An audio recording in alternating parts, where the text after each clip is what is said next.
نحمده ونصلي على رسوله الكريم أما بعد সম্মানিত প্রিয় দেশবাসী, দলীয় কাছে যে যেখান থেকে আমার কথাগুলি শুনতেছেন সকলে মনোযোগ সহকারে শোনার জন্য অনুরোধ রইল। ঈদুল ফিতরের কিছু গুরুত্বপূর্ণ কথা নিয়ে ইনশাআল্লাহ আলোচনা করব। আগামী বৃহস্পতিবার আমাদের দেশে ঈদুল ফিতর অনুষ্ঠিত হবে ইনশাআল্লাহ।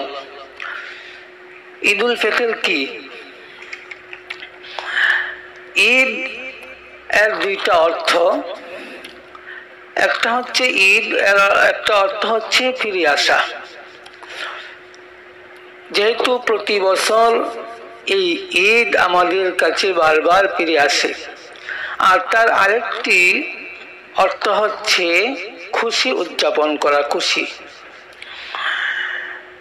আর ফিতরের অর্থ হচ্ছে ভাঙ্গা। দীর্ঘ একটি মাস আমরা সিয়াম পালন করার পরে যখন শাওয়াল মাসের চাঁদ আমরা দেখতে পাই তখন আমরা রোজা ভঙ্গ করি। অর্থাৎ পূর্ণ একটি মাস রোজা রাখার পরে যখন শাওয়াল মাসের চাঁদ দেখা যায়, মুসলমানেরা রোজা ভেঙে শাওয়াল মাসের প্রথম দিনে মুসলমানদের সালাত আদায় করার মাধ্যমে যে খুশি প্রকাশ করে বা যেই খুশি প্রকাশ করা হয়, যে আনন্দ প্রকাশ করা হয়, তাকে ঈদুল ফিতর বলা হয়। পূর্ণ একটি মাস রোজা রাখার পরে রাতে তারাবিহের সালাত আদায় করার পর রমজান মাসের হক আদায় করার পর শাওয়াল মাসের চাঁদ দেখা গেলে রোজা ভেঙ্গে শাওয়াল মাসের প্রথম দিনে নামাজ আদায় করার মাধ্যমে মুসলমানেরা যে খুশি প্রকাশ করে তাকে ঈদুল ফিতর বলা হয়। আমরা অনেকেই মনে করি যে ঈদের দিন বোম ফুটানো, আমাদের দেশে অনেক মাথা পাতলা ছেলে পেলে আছে যারা এই অপকর্মগুলি করে থাকে। তারা মনে করে ঈদের দিন বোমা ফুটানো এটাই হচ্ছে ঈদ। আমরা অনেকেই মনে করি ঈদের দিন বাইক বা হোন্ডা দিয়ে ঘোরাঘুরি করা, আনন্দ উল্লাস করা, এটাই হচ্ছে ঈদ।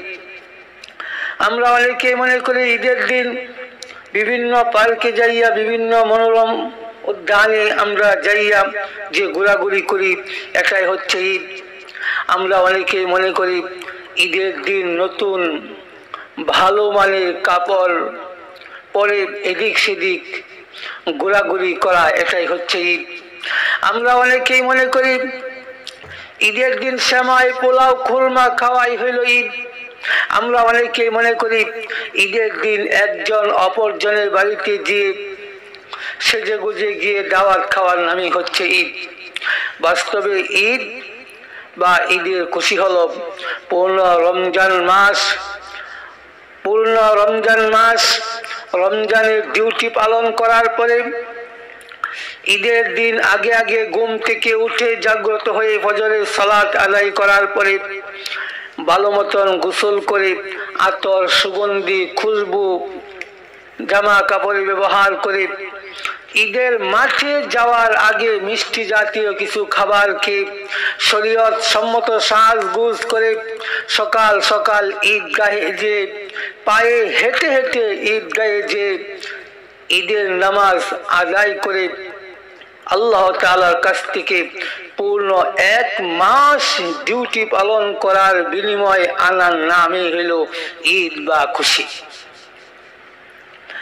যারা রমজান মাসে রোজা রাখে নাই, কিয়াম করে নাই, রমজান মাসের হক আদায় করে নাই, রমজান মাসে ডিউটি পালন করে নাই, তাদের তো কোনো ঈদ নাই, তাদের তো কোনো খুশি উদযাপন করার কিছুই নেই। এই কথা দ্বারা আমরা বুঝতে পারলাম রমজান মাসের ডিউটি পালন করে না, যারা রমজান মাসে ডিউটি পালন করে না তাদের জন্য কোনো ঈদ নয়। তারা আমাদের দেশে যদি কোনো ছাগলের 3টা বাচ্চা হয়, 2টা তার মায়ের স্তনের দুধ খেয়ে আনন্দ পায়, আর একটা শুধু এদিক সেদিক নাইসা নাইসা আনন্দ পায়। অর্থাৎ ওরা হচ্ছে ছাগলের 3 নাম্বার বাচ্চার মতন। তারা ওরা শুধুই খালি তারা খুশি উদযাপন করে।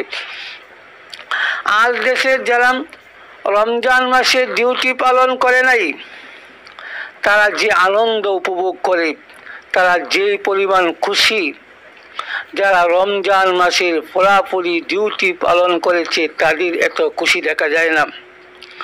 তাদের এই খুশি হলো জামাইয়ের সাথে বরযাত্রীর মতন। জামাই বেটার কোনো আনন্দ উল্লাস নাই, আনন্দ প্রকাশ করে না, অথচ উনি বর, কিন্তু জামাইয়ের সাথে যারা যায় তাদের খুশির কোনো সীমা নাই।